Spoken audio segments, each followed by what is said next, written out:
Chicken দিয়ে যে কোনো ধরনের রেসিপির পদই খেতে বেশ ভালো লাগে, তবে চিকেন দিয়ে রেসিপির এত পদ আছে না যা বলে শেষ করা যাবে না। একদম ইজি ওয়েতে ঘরোয়া উপকরণে ঝটপট করে তৈরি করে দেখাচ্ছি চিকেন ফ্রেঞ্চ ফ্রাই রেসিপি। এটা বাচ্চাদের টিফিন থেকে শুরু করে চায়ের আড্ডা, বিকেলের নাস্তা, সকালের নাস্তা, যে কোনো সময় এটা ঝটপট করে তৈরি করে খেতে পারবেন। এখানে আমি বোনলেস চিকেন নিয়েছি এবং চিকেনগুলোকে এভাবে একটু লম্বা লম্বা স্লাইস করে কেটে নিয়েছি। যেহেতু চিকেন ফ্রেঞ্চ ফ্রাই তাই একটু লম্বা করেই কাটতে হবে। একটা ডিম নিয়ে নিচ্ছি। ডিমটা চাইলে স্কিপ করতে পারেন, তবে ডিমটা দেওয়ার কারণে কিন্তু চিকেনটা খেতে বেশ ভালো লাগবে। 1 টিস্পুন পরিমাণ নিয়ে নিচ্ছি লাল মরিচের গুঁড়া এবং লবণ নিয়ে নিচ্ছি স্বাদ মতো। সামান্য দিয়ে দিচ্ছি গরম মশলা পাউডার, একদম সামান্য নিয়ে নিচ্ছি বিট লবণ, 1/2 টিস্পুন পরিমাণ নিয়ে নিচ্ছি ভাজা জিরার গুঁড়া, 1 টেবিল চামচ পরিমাণ নিয়ে নিচ্ছি সয়া সস এবং 1 টেবিল চামচ আদা এবং রসুন বাটা, 1 টিস্পুন নিয়ে নিচ্ছি টমেটো কেচাপ। এখন সবগুলো ইনগ্রেডিয়েন্টসকে খুব ভালো করে মিশিয়ে নিচ্ছি। মশলা মাখার পরে এই চিকেন পিসগুলোকে যদি 2 থেকে 3 ঘন্টা পর্যন্ত ম্যারিনেট করে রাখা যায় তবে খেতে বেশ ভালো লাগে। আর যদি হাতে সময় না থাকে তবে মশলা মাখার সাথে সাথেই ভেজে নিতে পারেন। চিকেন পিসগুলোকে আমি 1 ঘন্টার জন্য রেস্টে রেখেছিলাম। 1 ঘন্টা পরে আবার একটু মিশিয়ে নিচ্ছি মশলাগুলোকে।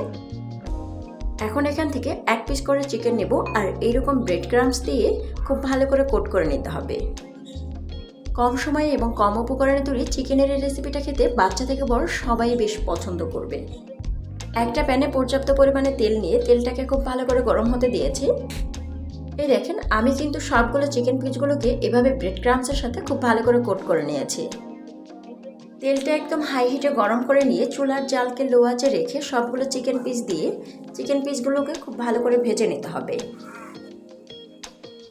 চিকেনের এই পিসগুলো ফ্রাই করার সময় অবশ্যই চুলার আঁচকে মিডিয়ামে রাখতে হবে। এতে করে হবে কি, ভিতরের চিকেনগুলো খুব ভালো করে সিদ্ধ হবে এবং ব্যাক সাইডের যে ব্রেড ক্রাম্বসগুলো আছে এগুলো পুড়ে যাবে না। আর আপনি যদি চুলার আঁচকে হাই ফ্লেমে রেখে এগুলো ভাজতে চান তাহলে কিন্তু ভেতর সাইডটা কুক হবে না এবং বাইরের সাইডটা পুড়ে যাবে। সহজ এবং সুস্বাদু চিকেনের এই রেসিপিটি বাসায় একবার ট্রাই করার অনুরোধ করছি। এখানে একটা কথা রেকমেন্ড করছি, এই চিকেন পিসগুলো কিন্তু লং টাইম ধরে ফ্রাই করা যাবে না। এতে করে চিকেনের ভেতরটা ড্রাই হয়ে যাবে আর চিকেনের যে জুসি ভাবটা আছে এটা কিন্তু থাকবে না। চিকেন পিসগুলো খুব ভালো করে ফ্রাই করা হয়ে গেছে। এখন এগুলোকে তেল নিংড়ে সার্ভিংয়ের জন্য একটা ডিশে ঢেলে নিচ্ছি। এইরকম সুন্দর, সহজ এবং সুস্বাদু রেসিপি পেতে দিলশাহারা চ্যানেলের সাথেই থাকুন। ভিডিওটি ভালো লাগলে অবশ্যই একটি লাইক করবেন এবং চ্যানেলটিতে সাবস্ক্রাইব করে পাশে থাকার আমন্ত্রণ করছি।